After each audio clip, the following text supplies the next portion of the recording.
Assalamualaikum warahmatullahi wabarakatuh.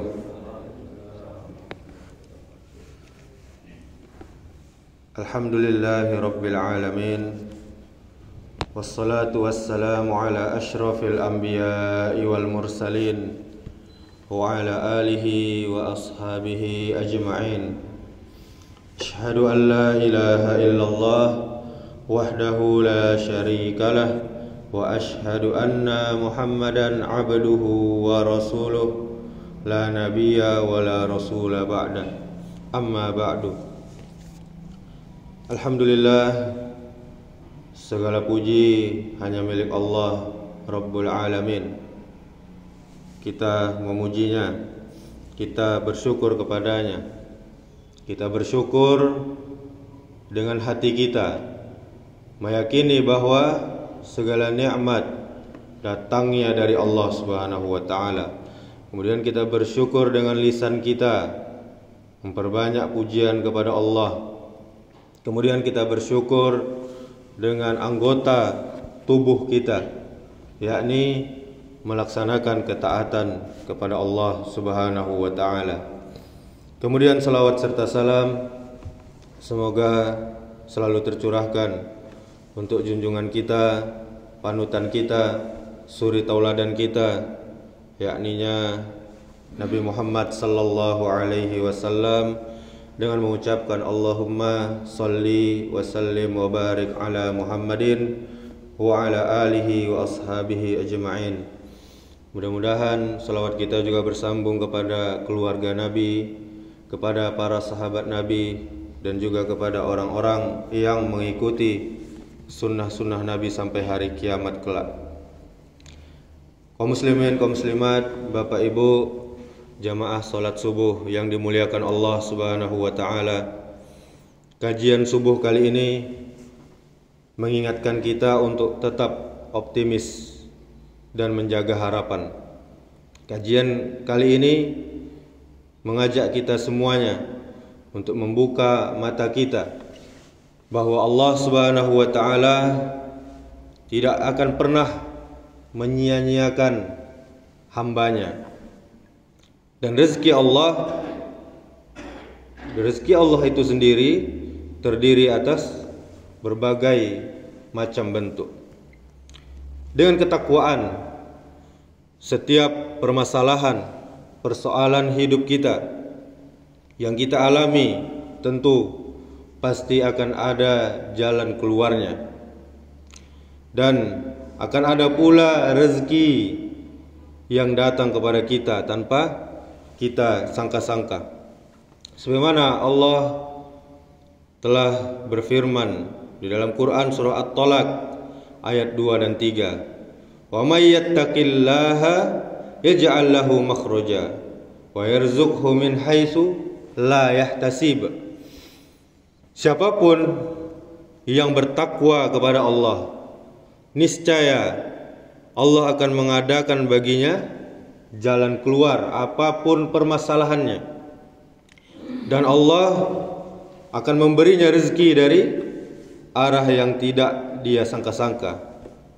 Jemaah sekalian yang dirahmati Allah Subhanahu wa taala, berkaitan dengan rezeki, sungguh Al-Qur'an telah menjelaskan konsep rezeki bagi kita manusia dengan begitu rinci, dengan begitu sangat detail.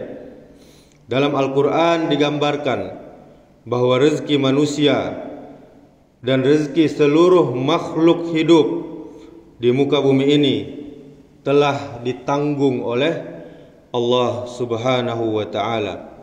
Allah berfirman di dalam surah Hud ayat 6, "Wa ma min dabbatin fil ardi illa 'ala Allahi rizquha wa ya'lamu mustaqarraha wa mustawda'aha kullun fi kitabim mubin." Tiada suatu binatang melata pun di muka bumi ini melainkan Allah lah yang memberinya rezeki, dan Allah mengetahui tempat berdiam binatang itu dan tempat penyimpanannya. Semuanya tertulis dalam kitab yang nyata, yaitu Lauhil Mahfuz. Dari ayat tersebut menyebutkan bahwa kekuasaan, nikmat-nikmat dan ilmu Allah itu mencakup segala sesuatu. Tak satu binatang pun yang melata di bumi ini kecuali Allah dengan karunia-Nya, dengan maha memberinya, telah menjamin rezeki yang sangat layak dan sesuai dengan habitatnya.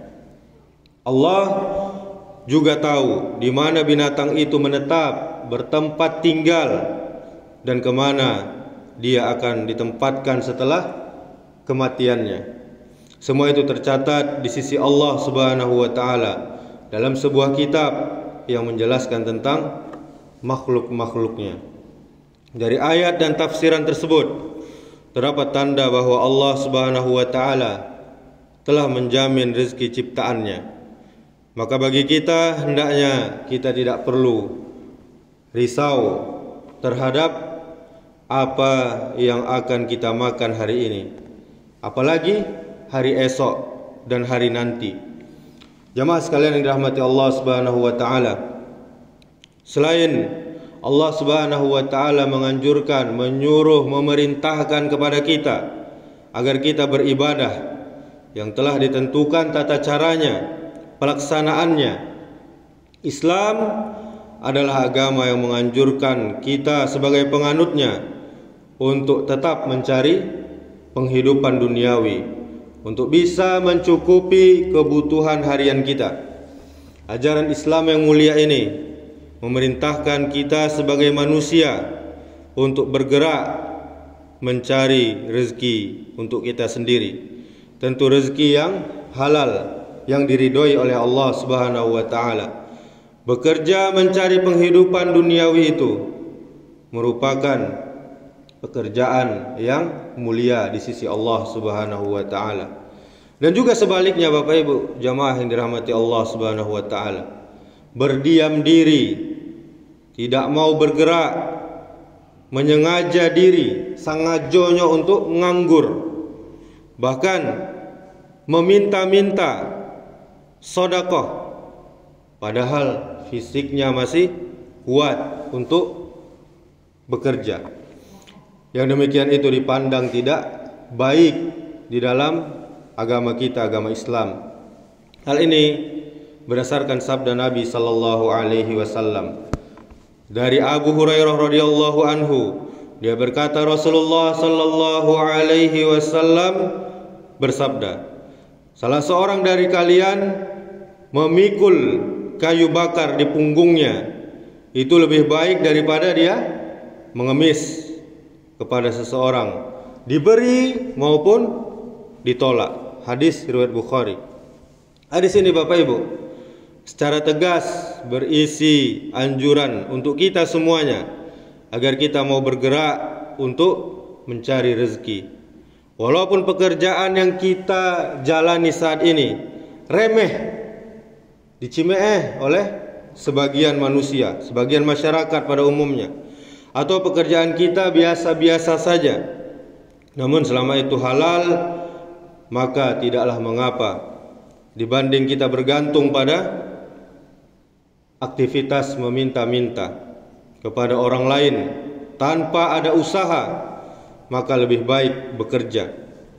Berkaitan dengan hal ini, para nabi pun bisa menjadi teladan untuk kita semua. Mereka adalah orang yang kesolehannya tidak diragukan lagi.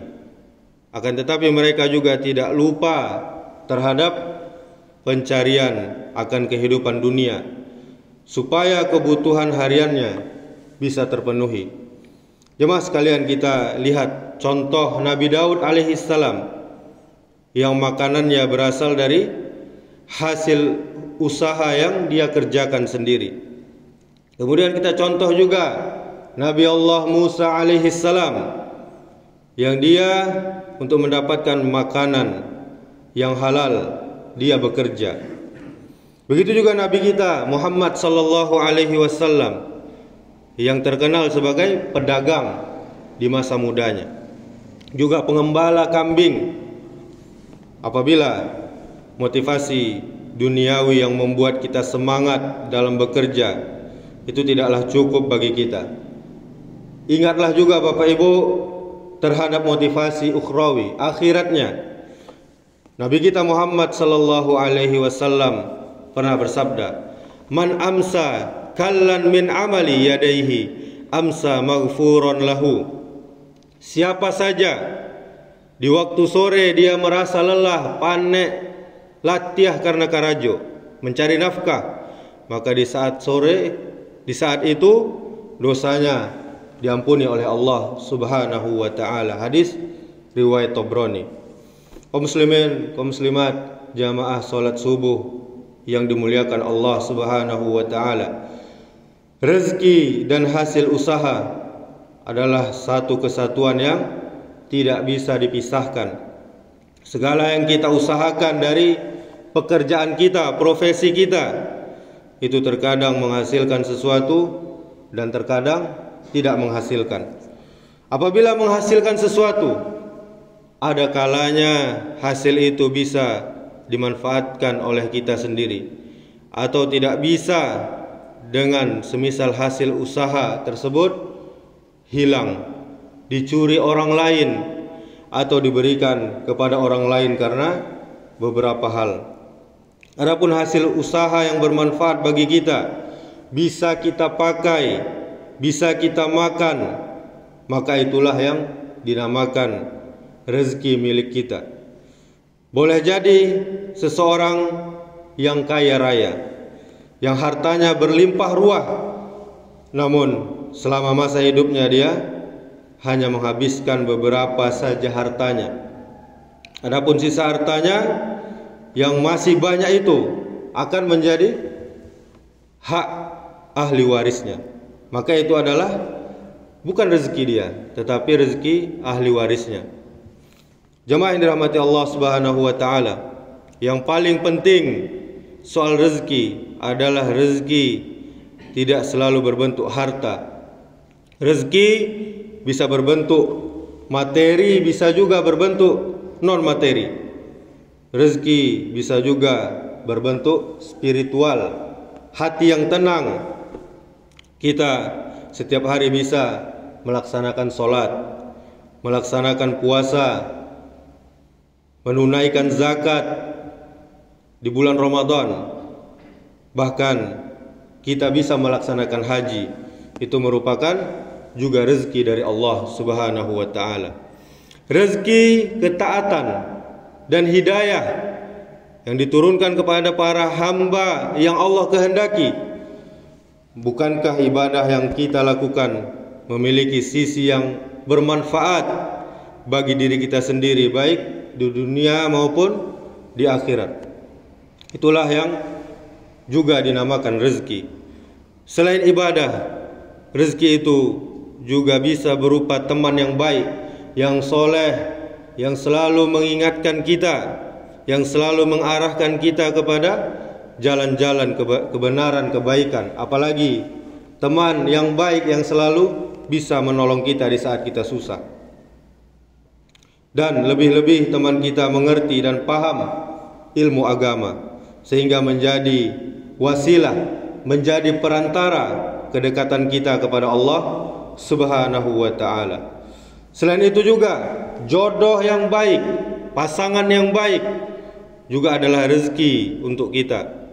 Pasangan yang baik akan menjadikan diri kita tenang, damai dalam menjalankan bahtera rumah tangga hingga akhir hayat nanti, bahkan hingga kembali dipertemukan nanti di surga. Kemudian pendidikan yang sekarang kita dapatkan, baik di sekolah, di kuliah, majelis taklim seperti ini, atau di tempat manapun, juga itu merupakan rezeki dari Allah Subhanahu wa taala yang sangat perlu kita syukuri. Sebab pendidikan yang kita dapat saat ini akan sangat bermanfaat untuk hidup kita nanti. Dan yang paling sering kita abaikan untuk disyukuri adalah rezeki yang berupa oksigen yang setiap harinya, setiap detiknya kita hirup. Tak bisa kita bayangkan apabila 1 menit saja Allah menghentikannya untuk kita hirup. Tentu akan sasak ang awak dan mungkin akan meninggal dunia. Bapak Ibu jamaah yang dirahmati Allah Subhanahu wa taala, menyangkut soal rezeki, memang kita sebagai manusia adalah makhluk yang sering merasa risau dengan kehidupan duniawi kita. Hal itu merupakan sifat manusiawi bagi kita, sebab tanpa naluri kecemasan akan rezeki, tubuh kita ini tidak akan bisa merespon untuk bergerak mencari nafkah. Akan tetapi rasa cemas yang berlebihan terhadap rezeki pun tidaklah baik. Apalagi rasa cemas tersebut tidak dibarengi dengan kesadaran bahwa rezeki tidak hanya yang bersifat materi saja. Akan tetapi jika kita mau merenung, jika kita mau berpikir betapa baiknya, maha baiknya Allah Subhanahu wa taala kepada kita dengan segala hal yang saat ini bisa kita nikmati dan kita ambil manfaat, itulah rezeki.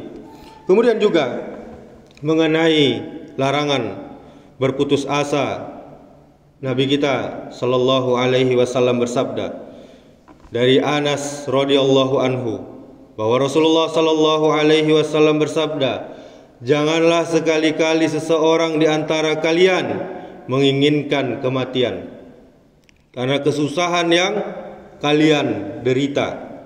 Bila dia benar-benar menginginkannya, hendaklah dia berdoa, ya Allah, hidupkanlah aku selama kehidupan itu lebih baik bagiku, dan wafatkanlah aku jika sekiranya itu lebih baik bagiku. Hadis riwayat Bukhari dan Muslim.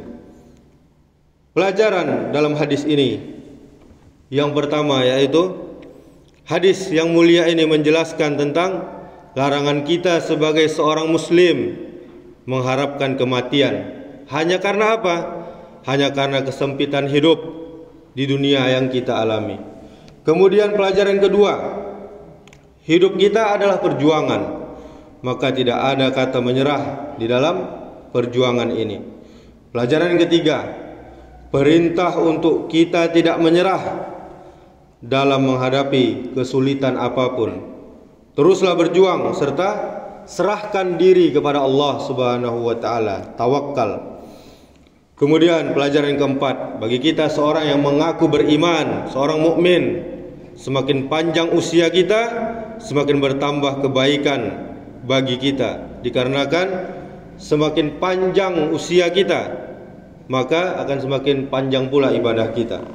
Kemudian pelajaran yang kelima, kalaupun kita tergelincir pada dosa, maksiat, bertambahnya usia adalah kesempatan untuk mengulang-ulang, memperbanyak taubat dengan taubatan nasuha. Pelajaran yang keenam, boleh kita meminta mati jika dirasa fitnah sudah terlalu besar dan kita akan semakin hancur, semakin luluh lantak oleh fitnah tersebut. Seperti kalimat dalam hadis tadi, tawaffani idza kanatil wafatu khairan li, wafatkanlah aku ya Allah jika sekiranya itu lebih baik bagiku. Pelajaran ketujuh, akan tetapi berjuang untuk hidup semakin baik itu lebih diutamakan. Sehingga dalam kalimat di dalam doa tadi diawali dengan Allahumma ahyini ma kanati al-hayatu khairan li. Ya Allah, hidupkanlah aku selama kehidupan itu lebih baik bagiku. Kemudian pelajaran ke-8, boleh kita meminta mati jika mati tersebut adalah lebih baik. Yakni mati yang bagaimana? Mati syahid di dalam perjuangan. Hadisnya dari Sahal bin Hunayf radhiyallahu anhu, Rasulullah sallallahu alaihi wasallam bersabda, man sa'alallaha syahadata bisidqin ballaghahu Allahu manazila syuhada'i wa in mata ala firashihi. siapa yang dengan jujur meminta kepada Allah untuk mati syahid, maka Allah akan angkat derajatnya seperti derajat orang yang mati syahid, meskipun nantinya dia mati di atas ranjangnya. Hadis riwayat Muslim dan Ibnu Majah. Kemudian pelajaran ke-9, kaum muslimin adalah kaum pejuang, maka akan selalu hidup di dalamnya perjuangan. Oleh karena itu tidak boleh menyerah sebelum berjuang. Tawakal dilakukan setelah perjuangan itu ditunaikan. Saudaraku kaum muslimin, jamaah yang dirahmati Allah Subhanahu wa taala, bagaimanapun keadaannya, kita sebagai seorang muslim tidak boleh putus asa dari rahmat Allah.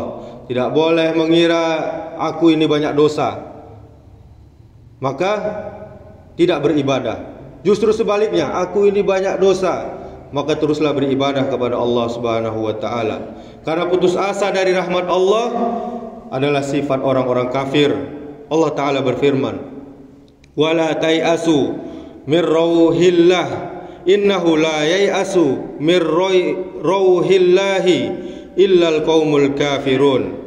Dan janganlah kalian putus asa dari rahmat Allah. Sesungguhnya tidak ada yang putus asa dari rahmat Allah kecuali orang-orang kafir. Surah Yusuf ayat 87. Demikianlah, semoga bermanfaat untuk kita semuanya dan dapat kita amalkan dalam kehidupan kita sehari-hari. Subhanakallahumma wa bihamdika asyhadu an la ilaha illa anta astaghfiruka wa atubu ilaik. Wassalamualaikum warahmatullahi wabarakatuh.